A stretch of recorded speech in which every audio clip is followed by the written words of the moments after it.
क्योंकि इन्होंने 5 साल में घपले, घोटाले, भ्रष्टाचार और तुष्टीकरण के अलावा कुछ नहीं किया है। माताओं, भाइयों, बहनों, यूपीए की सरकार थी, 10 साल तक चली। 10 साल में 12 लाख करोड़ के घपले, घोटाले, भ्रष्टाचार करे। अब मोदी जी की सरकार 9 साल से चल रही है। आज भ्रष्टाचार छोड़ो, मोदी जी पर हमारे विरोधी भी भ्रष्टाचार का आरोप नहीं लगा सकते हैं, नहीं लगा सकते। मगर अब चुनाव आया है, यूपीए पर 12 लाख करोड़ का ठप्पा लगा है, भ्रष्टाचार लगा है और साथ में मन में अहंकार है कि हमारे बिना देश में काम कौन कर सकता है, राज कौन कर सकता है। उनका यह अहंकार है, घमंड है कि देश में राज केवल और केवल गांधी परिवार कर सकता है और मोदी जी तो गरीब मां के पेट से जन्मा हुआ चाय बेचने वाले का गरीब बेटा है। भाई, ये लोग सहन नहीं कर सकते। एक घमंड या गठबंधन जो बनाया है, उनको अपना नाम बदलना पड़ा है। हमारे गुजरात, राजस्थान में जब दिवाला निकलता है ना, तो पीढ़ी का नाम बदल देते हैं। बदलते हैं या नहीं बदलते भाई? जरा जोर से बोलो, बदलते हैं नहीं बदले? इनकी आबरू का दिवाला निकला है। उन्होंने यूपीए से बदलकर इंडी अलायंस नाम रखा है। अभी इंडी अलायंस 2 दिन से मैं देख रहा हूं, 2 दिन से सत्ता आपको चाहिए, मगर किस कीमत पर सत्ता चाहिए?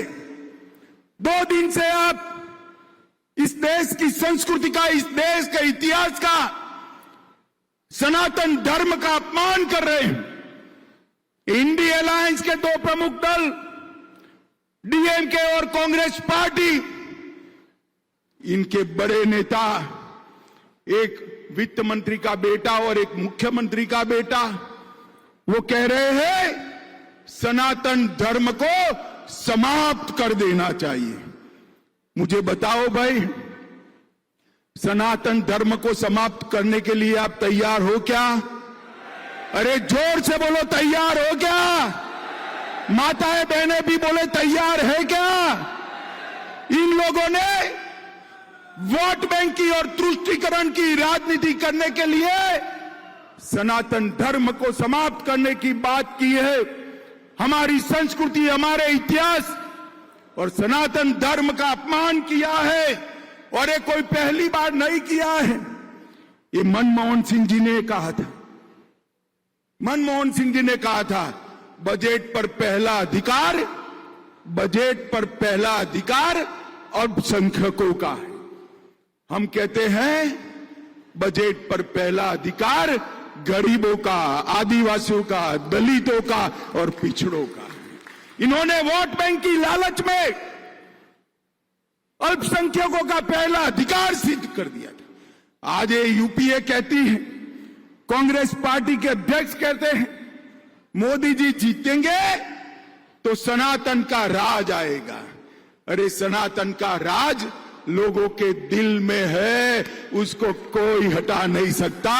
और मोदी जी ने कहा है, यह देश भारत के संविधान के आधार पर चलेगा, भारत के संविधान के आधार पर चलेगा। माताओं, भाइयों, बहनों, इन्होंने कहा, उनके एक राजकुमार है राहुल बाबा, जानते हो ना राहुल बाबा, जानते हो ना?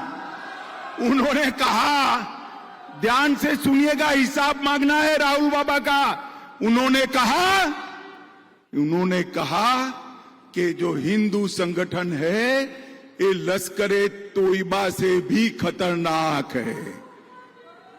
राहुल बाबा, आप हिंदू संगठनों का लश्कर-ए तोयबा के साथ तुलना करते हो और आपके गृह मंत्री कहते थे हिंदू टेरर चल रहा है। माताओं, भाइयों, बहनों, मुझे बताओ बेरर के साथ हिंदू का नाम जोड़ना आपको सहमत है? जोर से बोलिए, सहमत है? ये इंडी अलायंस, एक घमंडिया गठबंधन वोट बैंक की राजनीति करने के लिए, तुष्टीकरण की राजनीति करने के लिए किसी भी स्तर पर जा सकते हैं, मगर अब मैं उनको कहने आया हूं, जितना आप बोलोगे उतने ही कम होते जाओगे। 2014 में थे, 19 में उससे भी कम हुए, और अब ये शुरू किया है सनातन धर्म के खिलाफ आलाप। 2024 में दूरबीन लेकर भी दिखाई नहीं पड़ोगे, दूरबीन लेकर भी दिखाई। अब जिनके नेता ऐसे हो, जिनकी पार्टी ऐसी हो, वो गहलोत जी भी क्या कर सकते? पूरे राजस्थान में तुष्टीकरण की राजनीति कर पूरे राजस्थान में असलामती का, इनसिक्योरिटी का वातावरण करा है। उदयपुर में कन्हैयालाल का गला काट दिया गया। मेवाड़ उदयपुर में रामनवमी के दिन भगवी ध्वजाएं उतारी। चित्तौड़गढ़ में रतन सोनी की हत्या भी धर्मांध लोगों ने कर दी। करौली में हिंसा के बाद हिंदू त्योहारों पर प्रतिबंध लगाया। विजयादशमी में पथ संचलन पर प्रतिबंध लगाया। अलवर में 300 साल पुराने शिव मंदिर को तोड़ दिया और सांप्रदायिक तनाव की आग में छबड़ा, भीलवाड़ा, करौली, जोधपुर, चित्तौड़, नौहर, मेवात, मालपुरा और जयपुर में भी दंगे कराने का काम ये अशोक गहलोत ने किया है। भाइयों और बहनों, सलासर में राम दरबार को बुलडोजर चलाकर गिरा दिया, गौशाला भी गिरा दी। मुझे बताओ, ये दंगा कराने वाली, तुष्टीकरण को अपनी नीति बनाने वाली गहलोत सरकार चलानी है क्या? अरे जोर से बोलो, चलानी है? मैं इसीलिए आज आया हूं ये यात्रा के समर्थन में। समग्र मेवाड़ और वागड़ पंथक में समग्र लोग जुड़े और एक संकल्प ले कि 2023 में एक गहलोत सरकार को उखाड़ कर फेंक देना है। मुझे बताइए, आप ये करेंगे? पक्का?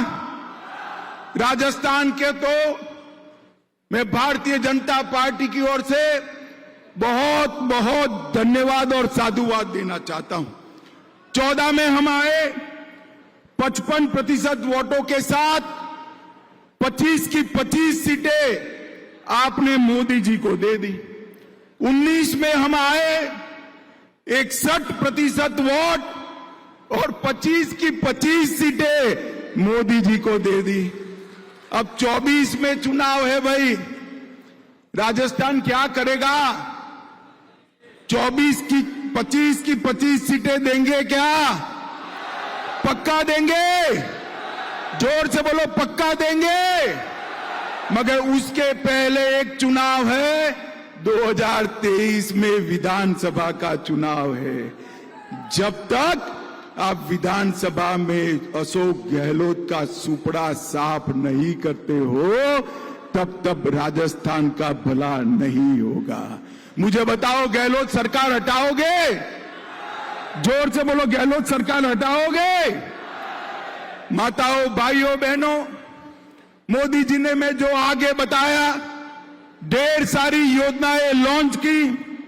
20 सालों में गुजरात और देश में मिलकर ढेर सारी योजनाएं लॉन्च की। 60 करोड़ गरीबों का भला किया। और कांग्रेस पार्टी ने क्या किया? उन्होंने इस 20 साल में राहुल गांधी को 20 बार लॉन्च करा और 20 बार राहुल गांधी का लॉन्चिंग फेल हो गया। माताओं, भाइयों, बहनों, ये कभी जनता का विकास नहीं कर सकते। मैं आज यहां बताने आया हूं कि अशोक गहलोत की सरकार आकंठ भ्रष्टाचार में डूबी हुई सरकार है। अशोक गहलोत की सरकार महिला सुरक्षा में विफल सरकार है। लगभग हर रोज महिलाओं के साथ बदसलूकी के 19 मामले आ रहे हैं और बलात्कार के मामलों में पूरे देश में 22% केवल और केवल राजस्थान के मामले हैं। माताओं, भाइयों, बहनों, अशोक गहलोत जी हिंसा को भी नहीं रोक सकते, दंगों को भी नहीं रोक सकते और आजकल उनको एक तकलीफ हो गई।